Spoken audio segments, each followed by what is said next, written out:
శ్రీగురుభ్యో నమ. హరి ఓం.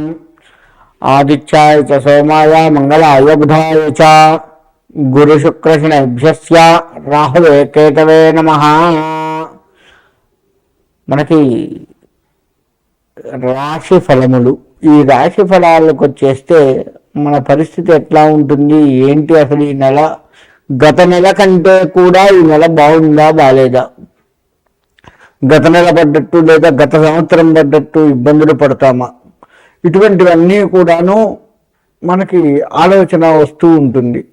కాబట్టి మరి వీటికి ఏం చేయాలి, ఏ పరిహారం, ఏ రాశి వారు ఏ పరిహారం చేసుకోవచ్చు, అది కూడా అత్యంత తేలికగా పరిహారం చేసుకోవచ్చు. అంటే ఏదో పెద్ద పెద్ద హోమాలు పూజలు ఇలా కాకుండా అత్యంత తేలిగ్గా మనకు సామాన్యుడు కూడా చేసుకోగలిగేంత తక్కువ ఖర్చుతో ఉన్నటువంటి పరిహారాలు ఎట్లా చేసుకోవచ్చు, ఏమిటి, అవన్నీ కూడా మనం ఇప్పుడు తెలుసుకుంటూ ఉందాం.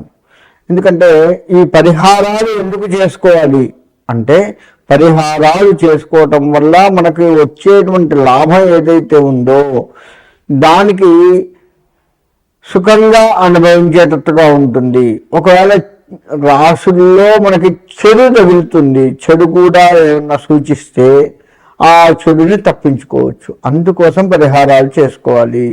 అంతేకాని ఇవన్నీ ఉత్తది, ఇవన్నీ చాదస్తం అని కనుక ఎవ్వరు వదిలిపెట్టినా సరే వారు ఆ కష్టాన్ని అనుభవిస్తూ బాధపడాల్సి వస్తుంది. అలా కాకుండా మనం భగవత్ ప్రీతిగా ఏ రాశి వారు ఆ రాశికి సంబంధించిన పరిహారాలని కనుక చేసుకుంటూ చక్కగా, మనకు ఇప్పుడు ముందే చెప్పుకుంటున్నాం కదా మనము ఎట్లా ఉంటుంది ఏంది అని, సుఖాన్ని వస్తే అక్కడ దాచిపెట్టుకుంటూ, అంటే మనకి ఏదైనా లాభం వచ్చేది ఉందనుకోండి, పైసా లాభం వచ్చేది ఉంటే దాన్ని ఎంతవరకు ఖర్చు పెట్టాలి, ఎంతవరకు దాచిపెట్టుకోవాలి చూసుకుంటూ రాబోయే కష్టానికి ఇవి దోహదపడేటట్లుగా మనము మన జీవితాన్ని బ్యాలెన్స్ చేసుకోవచ్చు అనమాట.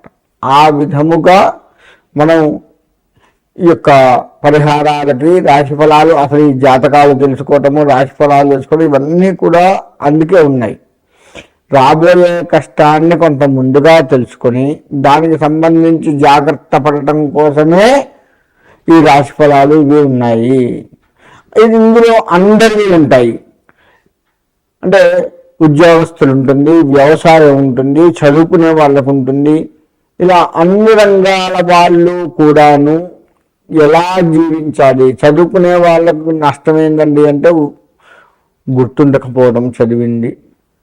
అంతేకాకుండా వాళ్ళు పరీక్ష సమయానికి వచ్చేసరికి భయపడటం చేయటం ఇట్లా చేస్తూ ఉంటారు. వ్యవసాయం అనగానే అక్కడ ఎంత లాభం వస్తుంది, ఇప్పుడు పురుగులు అవి అన్న పట్టి చేసి ఉంటాయా, కోత మంచిగా కాపు వస్తుందా లేదా, ఇలా అన్ని కన్యారాశి.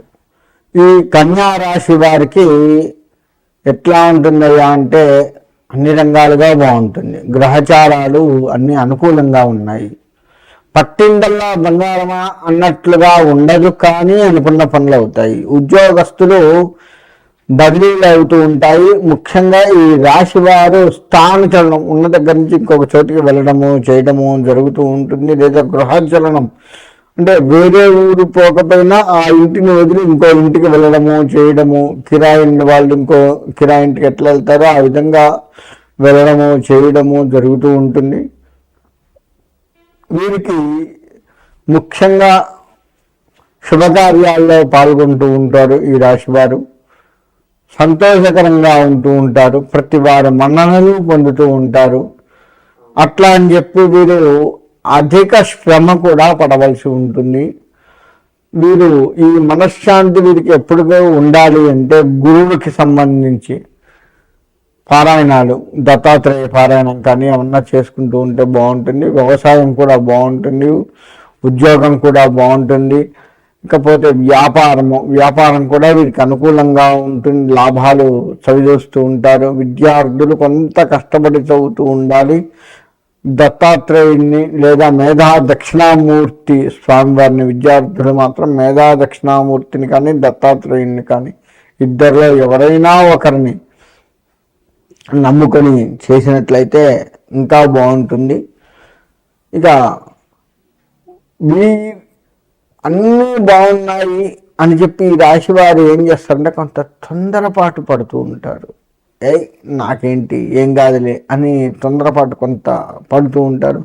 దాన్ని కాస్త ఆలోచించి తొందర పడవద్దు అని నేను చెప్పను, కానీ ఆలోచించండి. తొందరపడే ముందు 1-2 సార్లు ఆలోచించి అడుగు వేయండి. మీ భాగస్వామి ఎవరైతే ఉన్నారో వారితో కూర్చొని మీరు చెయ్యబోయే పనిని చర్చించి లోటుపాట్లను తెలుసుకుంటూ, లేదు మీ తల్లిదండ్రులు వివాహం కాలేదండి మరి నాకు అంటే మీ తల్లిదండ్రులతో లేదా మీ స్నేహితులతో, ముఖ్యంగా పెద్దవారితో చర్చించి లోటుపాట్లను చూసుకుంటూ ఆ పనిని ముందుకు సాఫీగా సాగుతూ ఉండేట్లుగా చేసుకోండి. ఆ విధంగా ఉన్నట్లయితే ఈ రాశి వారికి బాగుంటుంది. కాబట్టి అందరూ ఆ విధంగా ఉండి పారాయణాలు చేసుకుని సుఖంగా ఉండాలని కోరుకుంటున్నాను. మేషం నుంచి మీనం వరకు 12 రాశుల వారు ఎట్టి పరిస్థితుల్లో కూడా ఆదిత్య హృదయ పారాయణం చేసుకోండి. ఆదిత్య హృదయ పారాయణం దేనికయ్యా అంటే శత్రు జయము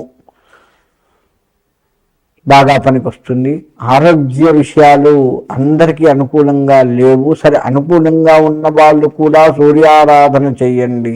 ప్రతి ఆదివారము కూడాను బెల్లంతో కూడుకున్న పాయసం చేస్తాము. ఆవు పాలతో అన్నం ఉడికించి చక్కగా బెల్లము వేయండి. అంతేకాని పంచదార వేయద్దు. బెల్లము వేసి సూర్యుడికి ప్రత్యక్ష నారాయణుడు మనకు కనపడుతూ ఉంటాడు. సూర్యభగవానుడు ప్రత్యక్షంగా సూర్యుడికి నివేదన పెట్టండి. పెట్టి దాన్ని మనం స్వీకరించినట్లయితే బెల్లం పాయసం అలా 4 వారాలు 5 వారాలు ఎన్ని వస్తే అన్ని వారాలు ప్రతి ఆదివారము కూడా తలస్నానం చేసి సూర్యుడికి నమస్కారం చేసుకొని ఆ పాయసాన్ని నివేదించినట్లయితే 12 రాశుల వారికి కూడాను ఆరోగ్యం పట్ల కాస్త అనుకూలంగా ఉండే సూచనలు కనపడుతూ ఉన్నాయి. కాబట్టి నేను చెప్పిన ఈ పరిహారాలు పాటిస్తూ ఉండండి. ఆదిత్యాయ చ సోమాయ మంగళాయ బుధాయ చ గురు శుక్ర శనేభ్యశ్చ రాహువే కేతవే నమః. ఇది చదువుకుంటూ ప్రతిరోజు కూడాను ఆ నవగ్రహాలకి ప్రదక్షిణ నమస్కారాలు చేయండి. నవగ్రహాలకి చాలామందికి వచ్చేటువంటి సందేహం ఏంటంటే, చేసే పని కూడా ఏంటంటే నవగ్రహాలకి ఒక 3 చుట్ల ఏమో తిరిగి ఊరుకుంటారు. అలా కాకుండా 27 సార్లు నవగ్రహాలకు ప్రదక్షిణ చేయండి. ఒక్కొక్క గ్రహానికి 3 సార్ల చొప్పున 9 గ్రహాలు ఉన్నాయి. 9 × 3 లెక్క వేసుకోండి, 27 వస్తుంది. 27 ప్రదక్షిణాలు నవగ్రహాలకు చేయండి. అప్పుడే మీరు, ఎందుకంటే అట్లా ఎందుకు చెప్తున్నా అంటే, మనం ఏ దేవత గుడికి వెళ్ళినా గుర్తుపెట్టుకోండి, 3, 5 ఇలా ప్రదక్షిణాలు చేస్తాం. 3 కానీ 5 కానీ 11 కానీ 21 కానీ 41 కానీ 108 కానీ ఇలా పెంచుకుంటూ పోతూ ఉంటాం. కానీ నవగ్రహాల దగ్గరకు వచ్చేసరికి ఓ 3 ప్రదక్షిణాలు చేసి ఊరుకుంటారు, లేదు 9 ప్రదక్షిణాలు చేసి ఊరుకుంటారు. అంటే వాళ్ళకేమో ఒక్కొక్కటే ప్రదక్షిణ చేస్తాము. కనీసంగా 3 చేయండి. ఒక్కొక్క గ్రహానికి 3 వచ్చేటట్లుగా చేయండి. అలా చేసుకున్నట్లయితే ఆ నవగ్రహ అనుగ్రహం కలుగుతూ ఉంటుంది.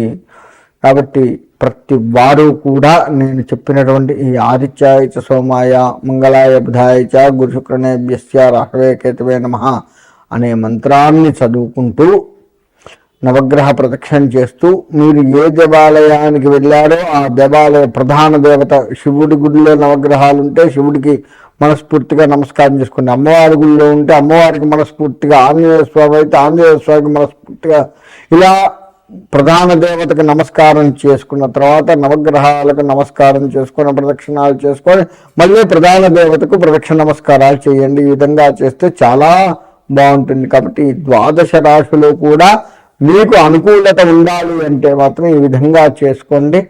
మీకు నవగ్రహ అనుగ్రహం కలిగి సుఖంగా ఉంటారు. స్వస్తి.